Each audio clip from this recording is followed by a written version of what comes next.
नमस्कार. ओंकार क्लासेसच्या तासगावच्या बॅचच्या विद्यार्थ्यांचं ॲग्रीच्या या व्हिडिओमध्ये स्वागत आहे. आपण आज मेथडॉलॉजी ऑफ टिश्यू कल्चर हा पॉईंट बघतोय. काल जे पॉईंट पाहिले होते त्याच्यानंतरचा हा पॉईंट आहे आपला मेथडॉलॉजी ऑफ टिश्यू कल्चर. तर त्याच्यामध्ये बघा काय पाहायचं आहे आपल्याला. This process involve the use of small pieces of given plant tissue. आपण जे प्लांटचा टिश्यू घेतलेला आहे त्याचे छोटे छोटे पीसेस आपल्याला घ्यायचे आहेत. Once the tissue is obtain it is then cultured in appropriate medium under sterile condition. एकदा का आपल्याला टिश्यू मिळाला की आपण तो कल्चर मीडियममध्ये स्टराईल कंडिशनमध्ये वाढवायला सुरुवात करणार आहे. So as to prevent various types of microorganism from affecting the process. Aseptic condition, sterile condition आपल्याला तिथं मेंटेन करायची आहे. याच्यानंतरचा पॉईंट आपल्याला बघायचा आहे. The following is a general procedure for plant tissue culture. आता ह्या वेगवेगळ्या कल्चर मीडियममध्ये आपल्याला काय करायचं आहे, वेगवेगळ्या पद्धतीनं प्रोसिजर आपण बघूयात. पहिल्यांदा मीडियम प्रिपरेशन, म्हणजे आपल्याला कल्चर मीडियम आधी तयार करून घ्यायचं आहे. The appropriate mixture such as MS mixture. MS mixture म्हणजे कल्चर मीडियमचं ते नाव आहे. Is mixed with distilled water and stirred while adding appropriate amount of sugar and sugar mixture. त्या MS मिक्सचर आपण घेतो, त्याच्यामध्ये डिस्टिल वॉटर ॲड करतो, स्टर करतो आणि त्याच्यामध्ये पुन्हा शुगर आणि शुगर मिक्सचर आपण ॲड करतो आहे. Here sodium hydroxide or hydrochloric acid is used to adjust pH. आता इथं तुम्ही लक्षात ठेवायचं, या ठिकाणी आपण सोडियम हायड्रॉक्साईड किंवा हायड्रोक्लोरिक ॲसिड कशासाठी वापरलं.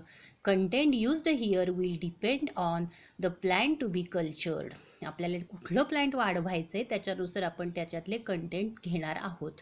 And the number of tissue to be cultured, आणि आपल्याला किती टिश्यू तिथे वाढवायच्या आहेत. पहिला पॉईंट बघा. Agar is added to mixture heat and stirred to dissolve. आता अगार म्हणजे काय, आपण 11वीमध्ये बायोलॉजीमध्ये किंगडम प्लॅन्टीमध्ये अल्गीमध्ये रेड अल्गी बघितली होती. त्याच्यापासून एक सॉलिडिफाईंग एजंट किंवा कल्चर मीडियम तयार केलं जातं, त्याला अगार अगार असं म्हणतात. ते अगार याच्यामध्ये ॲड केलं, हीट केलं आणि स्टर केलं, त्यामुळे ते डिझॉल्व झालं. आफ्टर कुलिंग, त्याचं कुलिंग केल्यानंतर the warm medium is poured in to the polycarbonate tubes. त्याच्यानंतर वॉर्म मीडियम जे आहे आपण पॉलिकार्बोनेट ट्यूबमध्ये ओततो to a depth of about 4 centimetre, म्हणजे साधारणतः 4 सेंटीमीटर ती भरेल एवढं. With lids sitting on the tubes, त्याच्यावरती आपण लिड्स लावतो. The tubes are placed in pressure cooker and sterilised for 20 minutes. म्हणजे आपण हे नंतर स्टरिलाइज करून घेतो प्रेशर कुकरमध्ये ठेवून. दुसरा पॉईंट काय बघा, प्लांट प्रिपरेशन. आपल्याला आता एक प्लांट घ्यायचे, त्यात कशा पद्धतीनं प्रिपेअर करायचे. Cut the plant part in to the small pieces. छोटे छोटे पीसेस करा. Example, cauliflower can be cut to florets of about 1 centimetre across. म्हणजे जर आपण कॉलीफ्लावर घेतला असेल तर त्याचे फ्लोरेट्स, म्हणजे जी छोटी छोटी फुलं असतात ती साधारणतः 1 सेंटीमीटर एवढ्या आकाराची आपल्याला कट करायची. On the other hand such parts as a African violet leaves can be used as a whole. African violet leaves असतील तर ती आपण एकदम आहे तशीच घेणार आहे, कारण ती आकाराने छोटी असणार आहेत. Using detergent and water. Detergent आणि वॉटर वापरून wash the plant part for 20 minutes. मग आपल्याला हे प्लांटचा पार्ट 20 मिनिट्स स्वच्छ धुवून घ्यायचा आहे. Transfer the plant part in to sterilising Clorox solution. Sterilise करणाऱ्या क्लॅरॉक्स सोल्युशनमध्ये ते आपल्याला नंतर ट्रान्सफर करायचं. शेक फॉर मिनिट, 1 मिनिट हलवायचे. And leave it for 20 minute, आणि पुन्हा तसंच 20 मिनिट ठेवून द्यायचे. युजिंग ए लीड म्हणजे झाकण लावून gently discard the Clorox and retain, म्हणजे वरचं जे क्लोरॅक्स आहे ते आपण काढून टाकायचं. And retain the plant part in container and then cap the container. त्याच्यामध्ये राहिलेला प्लांटचा पार्ट त्याला आपण झाकण ठेवायचं त्या कंटेनरवरती. नंतर transferring the plant material to tissue culture medium. आता हे असं मीडियम, असं तयार केलेलं प्लांटचं मटेरियल आपण कल्चर मीडियममध्ये नेणार आहोत किंवा ट्रान्सफर करणार आहोत. About 70% alcohol should be used for sterilisation of equipment and containers use. जी काही आपल्याला लागणारी व्हेसल्स आहेत ती आपण 70% अल्कोहोलनी स्टरिलाइज करून घेणार आहोत. जसं आता आपण कोरोनासाठी हात स्वच्छ करताना सॅनिटायझरचा वापर करतोय, ज्याच्यामुळं स्टरिलायझेशन होतंय, त्या पद्धतीनं. Open the container and pour sterile water to cover half or the container. म्हणजे आपल्याला कंटेनरचं टोपण उघडायचं आहे आणि त्याच्यामध्ये वॉटर ॲड करायचं आहे, साधारणतः अर्ध भरेल एवढं. Cover with a sterile lid, पुन्हा आपल्याला स्टराईल केलेल्या लीडनी त्याला कव्हर करायचं आहे. And shake the container for 2 to 3 minutes in order to wash the tissue and remove the bleach. आपल्याला 2-3 मिनटं हलवून घेऊन त्या कंटेनरला शेक करायचे आणि नंतर तो टिश्यू वॉश होईल आणि राहिलेलं ब्लीच काढून टाकायचे. Pour water and repeat this 3 time. पुन्हा पाणी ओतायचं, पुन्हा ते काढून टाकायचं. Using sterilise gloves, remove the plant part from the container and use a sterile petri dish. मग आपण ग्लोव्जचा वापर करून तो प्लांट पार्ट त्याच्यातून काढून घ्यायचा आहे आणि स्टराईल पेट्री डिशमध्ये, ॲक्च्युली ती डिश अगोदर स्टरिलाइज केलेली आहे त्याच्यामध्ये ते घ्यायचं आहे. नंतरचा पॉईंट बघा, using a sterile blade cut the plant material to smaller pieces. म्हणजे ब्लेड घ्यायचे, ते स्टराईल केलेलं असावं, त्याचे छोटे छोटे पार्ट आपल्याला त्या प्लांटच्या पार्टचे ब्लेडच्या साह्याने करायचे. Of about 2 to 3 millimeter across, avoiding the parts that have been damaged by bleach. मग त्याच्यात ब्लीचनी काही पार्ट डॅमेज झाला असेल तर तो आपल्याला काढून टाकायचा आहे. Using sterile forceps, place a section of a plant in to the medium. म्हणजे फोर्सेपचा वापर करून तोही स्टराईल वापरायचा आहे, ते मीडियममध्ये आपल्याला ट्रान्सफर करायचे. Depending on the plant used, it is important to check and find out how it should be placed in medium. आता प्लांट मटेरियल कुठलं आहे त्याच्यानुसार आपण ते त्या मीडियममध्ये कसं ठेवणार आहोत हे ठरणार आहे. रिप्लेस द लीड, पुन्हा झाकण घालायचे, कॅप घालायचे आणि क्लोज टाईटली, परत ते बंद करून घ्यायचे.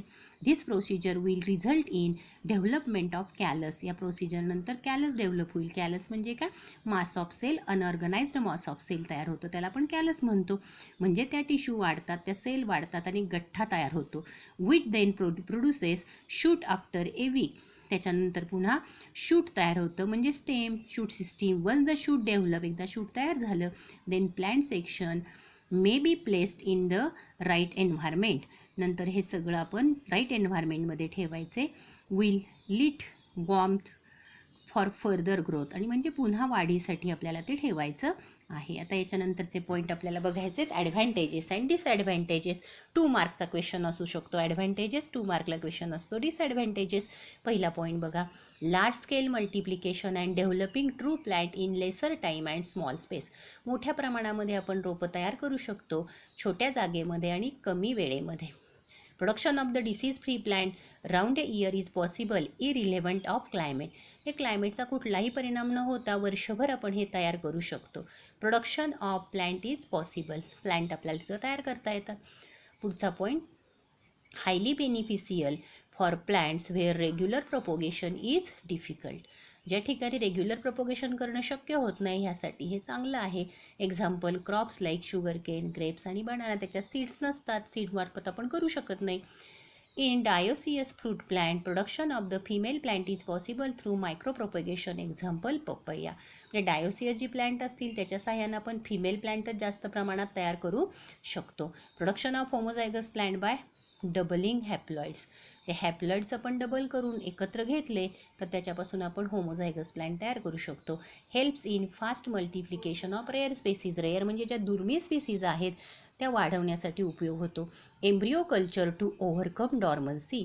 आणि आपण जर एम्ब्रिओ कल्चर घेतलं तर त्याच्या साह्यानं आपल्याला डॉर्मन्सीसुद्धा ओव्हरकम करता येते. याच्यानंतरचा पॉईंट आहे, raising plantlet such as orchid which are difficult to multiply through seeds. म्हणजे ऑर्किडसारखी जी प्लांट सीड्समधून आपण डेव्हलप करू शकत नाही त्या टेक्निकने आपण वाढवू शकतो. It produces disease free, drought resistant and salt tolerant plant. या पद्धतीमध्ये डिसीज रेजिस्टंट, ड्रॉट म्हणजे दुष्काळाला रेजिस्टंट आणि सॉल्ट टॉलरंट म्हणजे सलाईन सॉईल जिथं असेल, क्षारयुक्त जमीन जिथं असेल त्याला टॉलरंट करणारी प्लांट म्हणजे सहन करू शकणारी प्लांट आपण वाढवू शकतो. The germplasm can be preserved for a long period of time. आणि या पद्धतीनं आपण जर्म प्लाझम बऱ्याच काळ प्रिझर्व करू शकतो, जतन करू शकतो. This help in obtaining uniform plant type than the original one. आणि या पद्धतीनं आपल्याला युनिफॉर्म प्लांट बरीचशी बघायला मिळतात किंवा तयार करता येतात. Nitrogen fixation capacity can be introduced in plants. प्लांटमध्ये आपण या पद्धतीमध्ये नायट्रोजन फिक्सेशनची कपॅसिटी फिक्स करू शकतो किंवा देऊ शकतो, त्या प्लांटमध्ये आणू शकतो. It helps in producing superior plant type than the original one. ओरिजिनलपेक्षा आपण सुपेरियर प्लांट इथं तयार करतो. The plants which are unable to grow under normal condition can be grown easily with this technique. आणि ह्या टेक्निकनी आपण जी प्लांट नॉर्मल कंडिशनला वाढू शकत नाही ती सहज वाढवू शकतो. आता डिसॲडव्हान्टेजेस बघा. It is difficult method for propagation and require special technique and skill. म्हणजे हे सगळं करण्यासाठी त्या व्यक्तीला टेक्निक्स आणि स्किल माहीत पाहिजेत. एक्सपेन्सिव्ह आहे, महागडं आहे, सोफॅस्टिकेटेड फॅसिलिटीज त्याला लागतात, म्हणजे अगदी कम्फर्टेबल फॅसिलिटीज पाहिजेत, ट्रेंड पर्सनल पाहिजेत and specialised techniques are essential. म्हणजे स्पेशलाइज टेक्निक आपल्याला तिथं आवश्यक असतं. High cost of production result from the expensive facilities. म्हणजे प्रोडक्शनचा खर्च आपला वाढतो. अँड हाय लेबर इनपुट, जास्त कामगार लागतात. Example shoot tip propagation require much hand labour to transfer individual propagate. म्हणजे शूट टिप जर आपल्याला ट्रान्सफर करायचं असेल तर त्यासाठी लेबर जास्त लागतात. हाय volume more or less continuous distribution system or adequate storage facilities to stock pile product is required. म्हणजे आपल्याला तयार केलेला प्रोडक्ट ठेवण्यासाठी कमी जागा पडते, जागा पुरेशी होत नाही, ॲडिक्वेट स्टोरेज फॅसिलिटीज आपल्याकडे उपलब्ध नाही आहेत. कंटॅमिनेशन और insect infestation can cause high losses in short time. जर तिथे काही कंटॅमिनेशन झालं, भेसळ झाली, इन्सेक्टचं इन्फेस्टेशन झालं तर आपल्याला भरपूर लॉस होतो थोड्या काळामध्ये. Variable and of type individual can arise in product emerging from micro propagation. म्हणजे व्हेरिएबल म्हणजे वेगवेगळी, ऑफ टाईप म्हणजे नको असलेली इथं वाढू शकतात. केअरफुल रोगिंग म्हणजे नको असलेली प्लॅन काढून टाकणं.